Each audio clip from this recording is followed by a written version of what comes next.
আমরা আমাদের জীবনকে সম্পূর্ণ উপভোগ করতে চাইলেও অনেক সময় হয় না, কিন্তু জীবনকে সম্পূর্ণ উপভোগ করা হলো আপনার আমার সকলের অধিকার। বাস্তবভাবে দেখা যায় আপনি হয়তো এমন কোনো জীবিকা বেছে নিয়েছেন তা হয়তো আপনার পছন্দ নয়।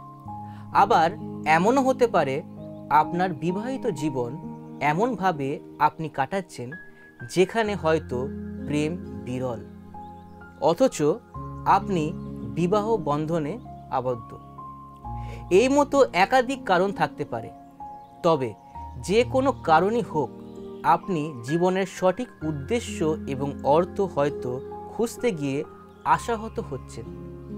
তবে মনে রাখবেন, জীবন এই রকম নয়। এ সকল ছাড়াও আরও অনেক কিছুই আছে যার জন্য আপনি এক উৎসাহিত জীবন যাপন করতে পারেন। বীর পুরুষ অনুষ্ঠানে আপনাকে স্বাগত।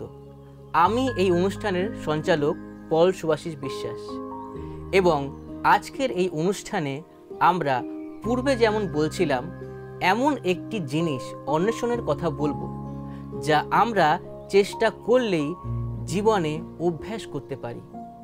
এটি হলো ধাঁধার সমাধান করার জন্য বিশেষ অংশ।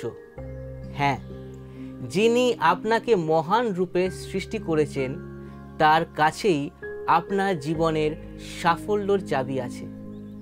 এর জন্য একটি আত্মিক অনুশীলন করতে হবে। আজ আমরা এমনই এক অনুশীলনের বিষয়ে আলোচনা করব যার মাধ্যমে সফল জীবনের চাবি খুঁজে পাব। আমাদের সৃষ্টিকর্তা ঈশ্বর আপনার সঙ্গে কথা বলার জন্য অপেক্ষা করছেন। অনুষ্ঠান বীর পুরুষে আমাদের সঙ্গে থাকুন। আমরা আমাদের বাইবেল শিক্ষক রেভারেন্ড দীপেন্দ্র হালদারকে পেয়েছি, যার কাছ থেকে আমরা এই বিষয়গুলি জানব। আসুন আমরা দাদাকে স্বাগত জানাই। দাদা নমস্কার, তুমি কেমন আছো? দাদা নমস্কার পল, অনেক ধন্যবাদ। আমি ভালোই আছি, আশা করি তুমিও ভালো আছো। হ্যাঁ দাদা, আমি খুবই ভালো আছি। এবার আজকের আলোচ্য বিষয়ে আসা যাক। আমার খুব ভালো লাগছে যে ইতিমধ্যেই তোমরা জীবনের বিশেষ গুরুত্বপূর্ণ বিষয়গুলির প্রতি দৃষ্টি দিয়েছ। এই অনুশীলন সম্পর্কে জানতে গেলে আমাদের জীবনের প্রকৃত উদ্দেশ্য এবং অর্থ কি তা জানা বিশেষ প্রয়োজন, তাই নয় কি? এই প্রশ্নটি আমার মনে হয় আমাদের সকলের কাছেই খুব স্পর্শকাতর, আমাদেরকে একটু ভাবায়, এমনকি আমাদের প্রত্যেককেই এই প্রশ্নের সম্মুখীন হতে হয়। তবে বলি, আপনার জীবনের একটি গুরুত্ব আছে, বিশেষ তাৎপর্যের সঙ্গেই আপনাকে সৃষ্টি করা হয়েছে। প্রত্যেক মানুষের জন্য এক একটি পরিকল্পনা আছে এবং সেই পরিকল্পনার রচয়িতাও আছেন, আর এই দুটি বিষয়কেই আমাদের জানা প্রয়োজন। এই প্রসঙ্গে আমার একটা গল্প মনে পড়ছে।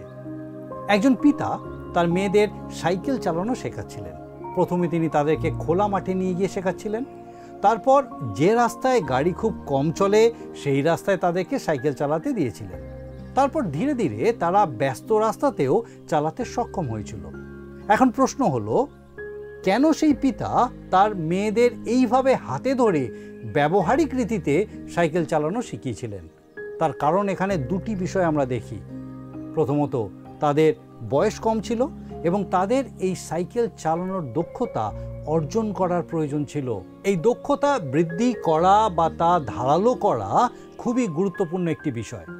এবারে আপনি কল্পনা করুন একটু অন্যভাবে, যদি সেই পিতা তাদেরকে হাতে ধরে শেখানোর পরিবর্তে সাইকেল কিভাবে চালাতে হয় সে বিষয়ক একটা বই তাদেরকে দিয়ে বলতো, এটা পড়ে নাও, শিখে নাও আর জেনে নাও কিভাবে সাইকেল চালাতে হয় আর কিভাবে দুর্ঘটনা এড়ানো যায়। তার ফল কি হতো? তারা যখন প্রথমবার রাস্তায় সাইকেল চালাতে যেত তখন কি ঘটতে পারত বলে আপনার মনে হয়? সম্ভবত কোনো বড় দুর্ঘটনা, তাই না কি পল? হ্যাঁ দাদা, তুমি একদম ঠিক বলেছ। আমাদের জীবনেও এইরকম অনেক কিছুই আমাদের শেখার আছে। আমরা নিজেরাই সব কিছু শিখে নিতে পারি না, তাই না? হ্যাঁ, ঠিক বলেছ। আমাদেরকে স্বর্গীয় পিতার কাছ থেকেই শিখতে হবে, যিনি আমাদেরকে জানেন, আমাদের জন্য যিনি চিন্তা করেন। আপনার জীবনের জন্য প্রয়োজনীয় দক্ষতা অর্জনের জন্য তিনি আপনাকে শেখাতে চান। আপনি যুগ যুগ ধরে সর্বশ্রেষ্ঠ শিক্ষক যীশু খ্রিস্টের কাছ থেকেই শিখবেন। তার কাছেই আছে সেই সফল জীবনের চাবি। তিনি আপনাকে আপনার জীবন ধাঁধার সমাধানকারী সেই সাফল্যের চাবি বা গুরুত্বপূর্ণ বিশেষ অংশ বা জিনিসের বিষয়ে বলবেন। কোনো এক সময় ধর্মীয় গুরুরা প্রভু যীশু খ্রিস্টকে পরীক্ষা করার জন্য প্রশ্ন করেছিলেন। আমরা দেখি এই বিষয়ে মথে লিখিত সুসমাচার তার 22 অধ্যায় 36 থেকে 38 পদে লেখা আছে। যদি আপনার কাছে বাইবেল থাকে আমার সঙ্গে বাইবেল খুলুন। মথি তার 22 অধ্যায় 36 থেকে 38 পদ লেখা আছে, গুরু, ব্যবস্থার মধ্যে কোন আজ্ঞা মহৎ? তিনি তাহাকে কহিলেন, তোমার সমস্ত অন্তঃকরণ, তোমার সমস্ত প্রাণ ও তোমার সমস্ত মন দিয়া তোমার ঈশ্বর প্রভুকে প্রেম করিবে, এইটি মহৎ ও প্রথম আজ্ঞা। ঈশ্বর চান আমার এবং আপনার সঙ্গে সম্পর্কিত হতে। আমাদের জন্য এটা প্রকৃতই একটি অদ্ভুত মহান একটা সত্য। আপনি কি চান তার সঙ্গে সম্পর্কিত হতে? হ্যাঁ, আর এটাই হলো সেই সফল জীবনের একটি চাবি, যা আমাদের জীবন ধাঁধার সমাধানকারী অংশ, আমরা যার অন্বেষণ করছি। প্রভু যীশু বলেছেন, ঈশ্বরকে প্রেম করা শুধুমাত্র সর্বমহান আজ্ঞা তা নয়, কিন্তু সর্বপ্রধান আজ্ঞাও। এই মহান শব্দটা বলে যে এটা সবথেকে গুরুত্বপূর্ণ বা সবথেকে বেশি প্রভাবশালী। আর সর্বপ্রথম শব্দটি আমাদেরকে বলে যে এই বিষয়টিকেই সবথেকে বেশি প্রাধান্য দেওয়া হয়েছে। প্রভু যীশু খ্রিস্ট এই বিষয়টির প্রকৃত অর্থ পরিষ্কার করে দিয়েছেন যে ঈশ্বরকে প্রেম করা হলো জীবনের ভিত্তিমূল স্বরূপ। মূল কথা হলো, যদি আমি আপনি ঈশ্বরের দেওয়া এই নীতিগুলি বুঝি এবং সেই মতো জীবনযাপন করি, তাহলে দেখা যাবে আমরা সেই দৃঢ় শৈল খ্রিস্টের উপরে আমাদের প্রত্যাশা বৃদ্ধি করছি। দাদা, তুমি এই অনুষ্ঠানে প্রথম দিকে বলেছিলে যে ঈশ্বরকে আমাদের হৃদয়, মন এবং প্রাণ দিয়ে জানা এবং প্রেম করাই হলো আমাদের জীবনের সবথেকে গুরুত্বপূর্ণ কাজ। আর এই বিষয়টি আমাদের পরবর্তী আলোচ্য প্রশ্নে নিয়ে যায় যে কিভাবে আমরা যিশুর শিক্ষাকে আমাদের জীবনে প্রয়োগ করতে পারি। দেখো পল, আমার নিজস্ব অভিজ্ঞতা থেকে আমি বলতে পারি, ঈশ্বরকে প্রেম করার জন্য প্রকৃতই দক্ষতার প্রয়োজন। ঈশ্বরকে প্রকৃতই প্রেম করার জন্য যে কোনো ব্যক্তিকে এই দক্ষতা অর্জন করতে হবে। কেন? কারণ আমরা প্রত্যেকেই সেই প্রথম মানুষ আদম এবং হবা, যারা ঈশ্বরের অবাধ্য হয়ে পাপ করেছিল, তাদেরই বংশধর আমরা। তাই আদম হওয়ার মতোই আমাদের স্বার্থপর স্বাধীনতা ঈশ্বরের থেকে আমাদের বিচ্ছিন্ন করেছে। এমনকি আমরা ঈশ্বর থেকে বহু দূরে চলে গেছি। কিন্তু ভুলে যাব না, ঈশ্বর আমাদেরকে প্রেম করেন এবং তার পুত্র প্রভু যীশু খ্রিস্টকে প্রেরণ করেছিলেন যেন তার ক্রুশীয় মৃত্যু দ্বারা তিনি আমাদের পাপের দণ্ড নিবারণের নিমিত্ত মূল্য প্রদান করেন। তিনি আমাদের জন্য পাপ স্বরূপ হয়েছিলেন, আর এখন আমরা যীশু খ্রিস্টের ক্ষমা লাভ করতে পারি। এটি প্রমাণ করার জন্য ঈশ্বর তার বাক্য বাইবেলে বলেছেন। আপনি হয়তো এই বাক্য আগেও শুনেছেন, তবুও আমি আরও একবার পাঠ করি। তার বাক্যের এই সত্য প্রকৃতই অমূল্য। লেখা আছে যোহন লিখিত সুসমাচার তার 3 অধ্যায় 16 পদ। আমরা প্রত্যেকেই জানি, আমরা মুখস্থ করেছি। কারণ ঈশ্বর জগৎকে এমন প্রেম করলেন যে আপনার একজাত পুত্রকে দান করলেন, যেন যে কেহ তাহাতে বিশ্বাস করে সে বিনষ্ট না হয়, কিন্তু অনন্ত জীবন পায়। এই পত্রী পল আমাদেরকে খুব পরিষ্কার করে বলে যে তাকে বিশ্বাস করার বিষয়টি আমরা গ্রহণ করতে পারি। আমাদের প্রত্যেকের সামনে এই বেছে নেওয়ার বা সিদ্ধান্ত নেওয়ার এই যে বিষয়টি দেওয়া আছে, তা একটি বালকের জীবনের প্রকৃত সত্য ঘটনার মধ্যে দিয়ে আমরা দেখতে পাই। সেই বালকটি এবং তার পরিবার দ্বিতীয় বিশ্বযুদ্ধের প্রায় শেষের দিকে নাৎসি জার্মানিতে বাস করত এবং সে সেখানেই ঈশ্বরকে পেয়েছিল।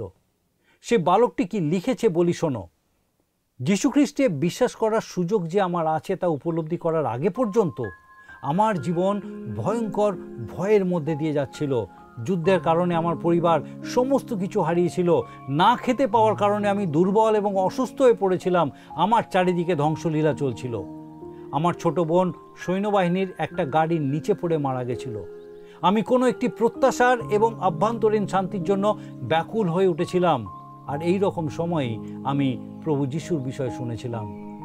আর আমি শুনেছিলাম বাইবেলে লেখা আছে, যোহন লিখিত সুসমাচার তার 1 অধ্যায় 12 পদে, কিন্তু যত লোক তাহাকে গ্রহণ করিল সেই সকলকে, যারা তাহার নামে বিশ্বাস করে, তাহাদিগকে তিনি ঈশ্বরের সন্তান হইবার ক্ষমতা দিলেন।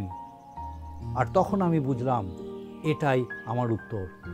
আমার আর অন্য কোনো পথ ছিল না এবং আমি তার কাছে কান্নায় ভেঙে পড়েছিলাম। আর আমি প্রভু যিশুর কাছে আমার পাপের ক্ষমা চেয়ে আমার হৃদয়ে তাকে আসার আহ্বান জানিয়েছিলাম। আপনি বিশ্বাস করতে পারবেন না তারপর কি ঘটেছিল। আমি আনন্দে আত্মহারা হয়ে গান গাইতে শুরু করেছিলাম। এটি খুবই অভাবনীয় এক আনন্দ ছিল। সেই অভিজ্ঞতা সর্বদা আমাকে ঈশ্বরের প্রেমের কথা স্মরণ করিয়ে দেয়।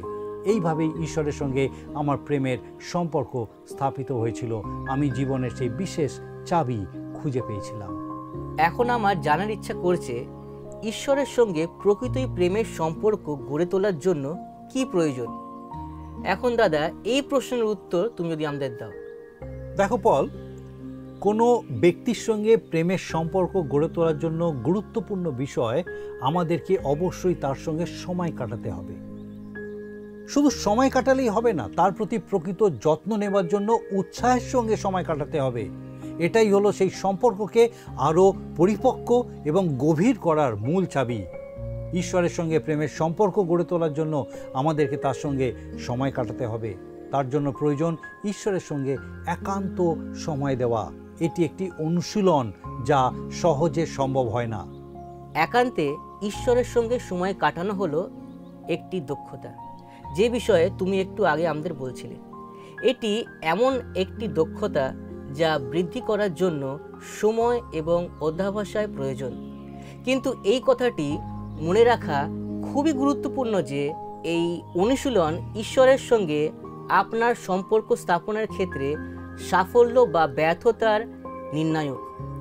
আপনি সর্বান্তকরণের চেষ্টা করুন, দেখবেন ঈশ্বরের সঙ্গে সময় কাটানো ধীরে ধীরে বৃদ্ধি পাবে। কিন্তু কিভাবে দক্ষতা অর্জন করবেন? এখানেই আসে অনুশীলন। প্রথমে 15 মিনিট বসার চেষ্টা করুন। হয়তো আপনার কাছে এটি কষ্টকর, তথাপি চেষ্টা করুন। কিভাবে এই সময়টি আপনি ব্যবহার করবেন, আপনাকে এই বিষয়ে আমি সাহায্য করতে পারি। প্রথম 5 মিনিট বাইবেল থেকে একটি অংশ পড়ুন, নতুন নিয়মের যে কোনো বই থেকে।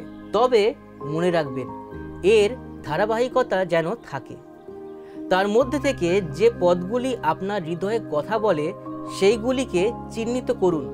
তারপর 7 মিনিট আপনি যা পড়েছেন সেই বিষয়ে মনোযোগ সহকারে চিন্তা করুন এবং নির্দিষ্ট করা বিশেষ বিষয়গুলিকে লিখে রাখুন। যদিও বেশিরভাগ পুরুষের ক্ষেত্রে এই লেখার বিষয়টি একদম হারিয়ে গেছে, তথাপি লিখে রাখুন। তারপর বাকি 3 মিনিট প্রার্থনা করুন। মনে রাখবেন, আপনি এমন একটি দক্ষতা বৃদ্ধি করার চেষ্টা করছেন যা ঈশ্বর দত্ত। সর্বপ্রথম এবং সর্বমহান আজ্ঞা, তোমার সমস্ত হৃদয়, তোমার সমস্ত মন এবং তোমার সমস্ত প্রাণ দ্বারা সদাপ্রভুকে প্রেম করো। দাদা, এখানে আমার প্রশ্ন, বাইবেল পড়ার ক্ষেত্রে নতুন কোনো ব্যক্তি যখন শুরু করবে তখন সে কোথা থেকে শুরু করলে ভালো হয়? দেখো পল, নতুনদের জন্য নতুন নিয়মের যে কোনো একটি সুসমাচার থেকে শুরু করা খুবই উপযুক্ত। যেমন ধরো সাধু মতি লিখিত সুসমাচার বা সাধু মার্ক লিখিত সুসমাচার অথবা লুক বা যোহন, যে কোনো একটি সুসমাচার থেকেই পড়া শুরু করা যেতেই পারে। তারপর প্রেরিতদের কার্যবিবরণ পড়া উচিত। নতুন নিয়মের এই 5টি বই পড়ার পর পুরাতন নিয়ম থেকে আদিপুস্তক, হিতোপদেশ বা গীতসংহিতা পড়া শুরু করা যেতে পারে। আমি এই মতো বলছি তার কারণ সুসমাচার আমাদের কাছে সহজ হবে। তাতে যেভাবে ঈশ্বরের কথা বলা আছে তা খুব সাধারণ এবং সহজবোধ্য। নতুন ব্যক্তির পক্ষে এটি শিক্ষার জন্য সহজ উপায়ে অনুসরণ করা যায়। এখানে দ্বিমত থাকতে পারে, তবে প্রভু যিশুর শিক্ষাগুলি খুবই প্রাসঙ্গিক এবং সময়োপযোগী। তার ব্যাখ্যা বোঝার জন্য অনেক কিছুর সাহায্যের প্রয়োজন হয় না।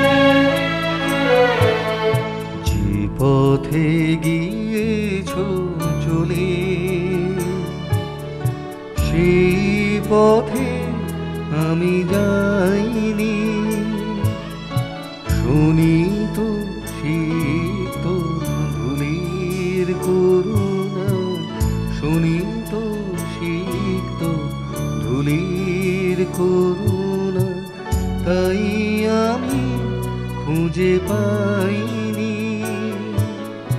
যে পথে গিয়েছ চলে,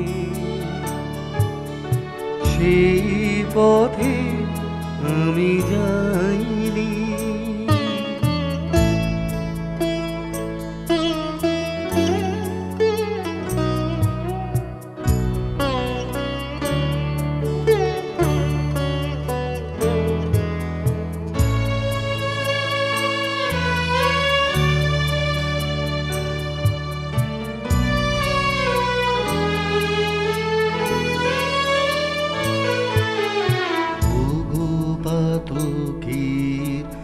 অপার করুণা সিন্ধু, তৃষিত ধরায় ভরে শিশির বিন্দু। ওগো পাতকীর অপার করুণা সিন্ধু, তৃষিত ধরায় ভরে শিশির বিন্দু। অলক্ষে কখন ডেকে ফিরে গেলে, অলক্ষে কখন ডেকে ফিরে গেলে, আমি তবু ফিরে চাইনি। যে পথে গিয়েছ চলে, সেই পথে আমি যাইনি।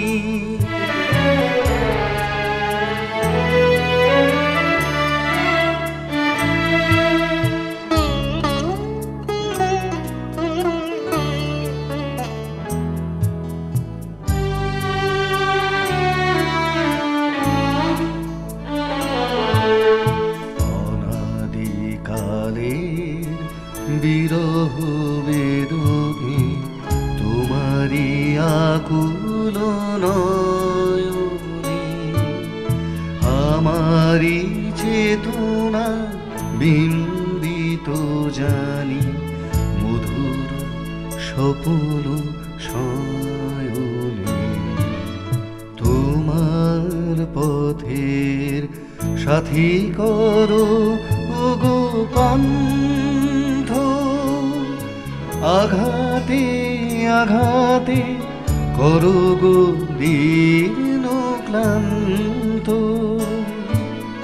তোমার পথের সাথী করো ওগো পান্থ, আঘাতে আঘাতে করো গো দীর্ণ ক্লান্ত। বাসরে তুমি শুধু থেকো, অশ্রু বাসরে তুমি শুধু থেকো, আর কারে আমি চাইনি। যে পথে গিয়েছ চলে, সেই পথে আমি যাইনি। শোনিত শীত ধুলির করুণা, শোনিত শীত ধুলির করুণা, তাই আমি খুঁজে পাইনি। যে পথে গিয়েছ চলে, সেই পথে আমি যাইনি। যে পথে গিয়েছ চলে, সেই পথে আমি যাইনি।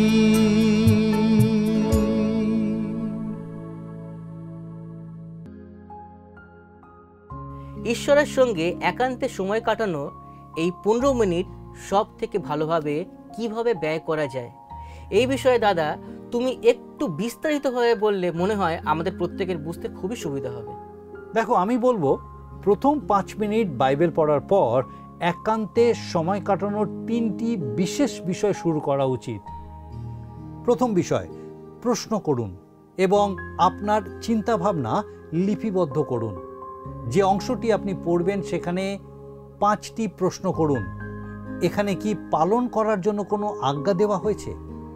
এখানে কি দাবি করার জন্য কোনো প্রতিজ্ঞা দেওয়া হয়েছে? এখানে কি এড়িয়ে যাওয়ার জন্য কোনো পাপের কথা বলা হয়েছে? এখানে কি প্রয়োগ করার জন্য কোনো বিষয়ের কথা বলা হয়েছে? আর শেষ প্রশ্ন, এখান থেকে আমি ঈশ্বরের বিষয়ে নতুন কিছু কি শিখছি? দ্বিতীয় বিষয়, পছন্দের পদ এবং পছন্দের চিন্তা ভাবনা। আপনার পছন্দের পথটি চিহ্নিত করুন এবং লিখে রাখুন। সেই পথটির বিষয়ে আপনি যা চিন্তা করেছেন তা লিখে রাখুন।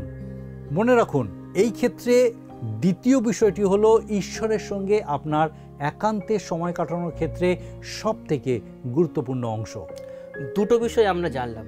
দাদা, এবার যদি তুমি তৃতীয় বিষয়টি আমাদের বলো। হ্যাঁ, তৃতীয় বিষয়টা হলো কথোপকথন। প্রার্থনায় ঈশ্বরের সঙ্গে কথা বলা, তার সঙ্গে কথা বলুন।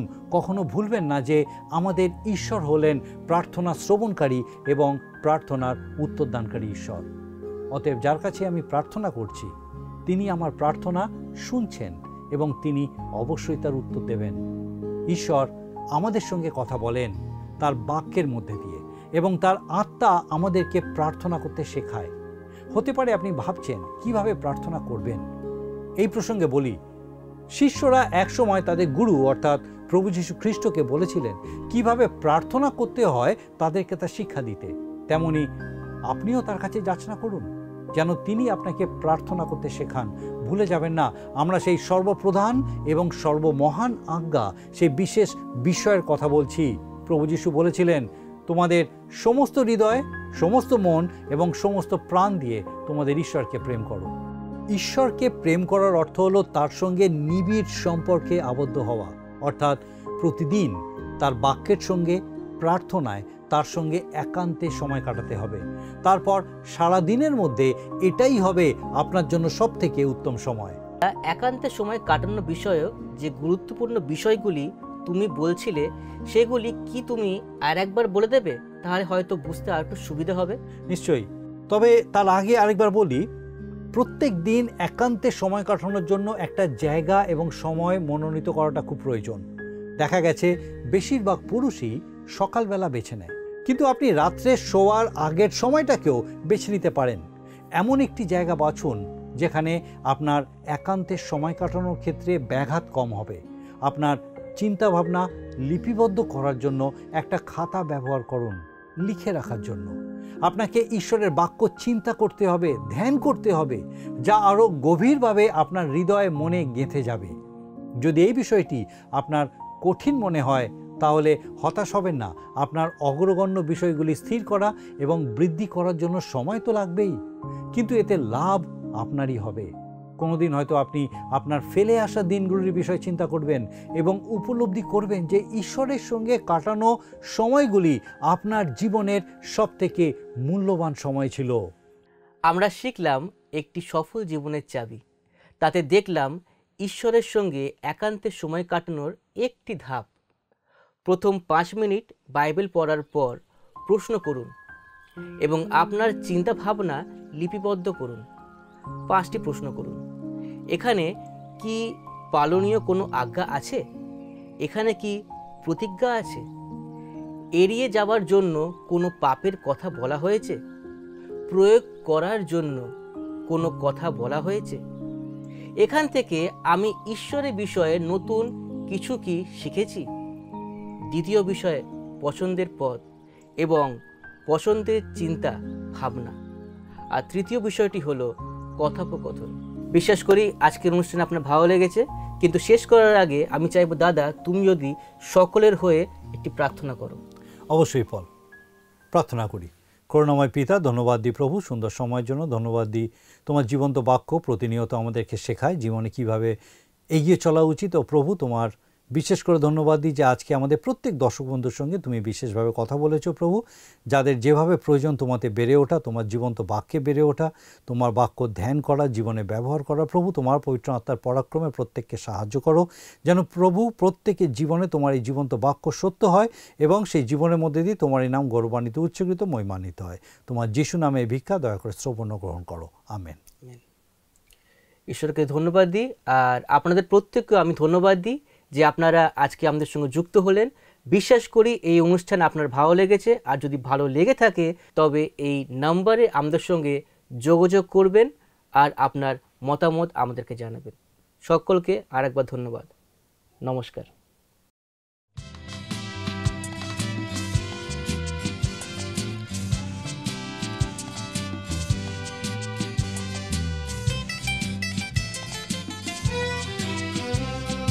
সততা, বিশ্বাস, প্রেম, তিনটি নদীর নাম মোদের জীবনে জীবনে বয়ে চলে অবিরাম। সততা, বিশ্বাস, প্রেম, তিনটি নদীর নাম মোদের জীবনে জীবনে বয়ে চলে অবিরাম। সততা, বিশ্বাস, প্রেম, তিনটি নদীর নাম।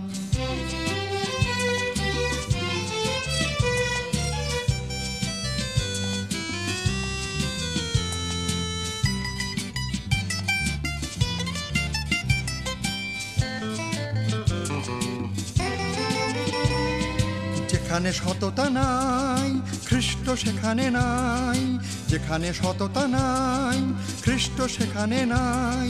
সততা মনের দৃঢ়তা আনে এ যে গো প্রভুর দান, সততা মনের দৃঢ়তা আনে এ যে গো প্রভুর দান, এ যে গো প্রভুর দান, এ যে গো প্রভুর দান। সততা, বিশ্বাস, প্রেম, তিনটি নদীর নাম।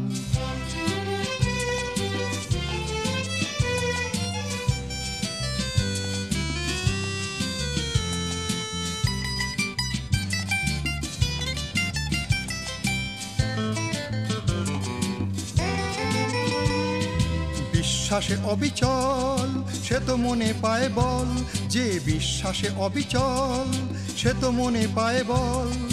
অবিশ্বাসী প্রভুকে দেয় দুঃখ অভিমান, অবিশ্বাসী প্রভুকে দেয় দুঃখ অভিমান, দুঃখ অভিমান, দুঃখ অভিমান। সততা, বিশ্বাস, প্রেম, তিনটি নদীর নাম।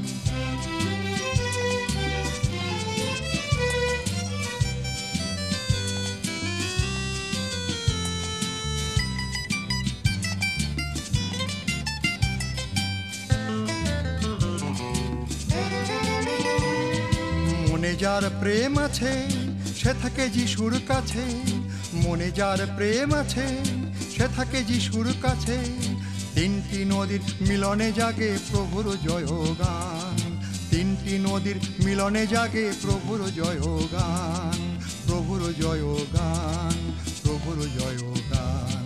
সততা, বিশ্বাস, প্রেম, তিনটি নদীর নাম মোদের জীবনে জীবনে বয়ে চলে অবিরাম। সততা, বিশ্বাস, প্রেম, তিনটি নদীর নাম। সততা, বিশ্বাস, প্রেম, তিনটি নদীর নাম।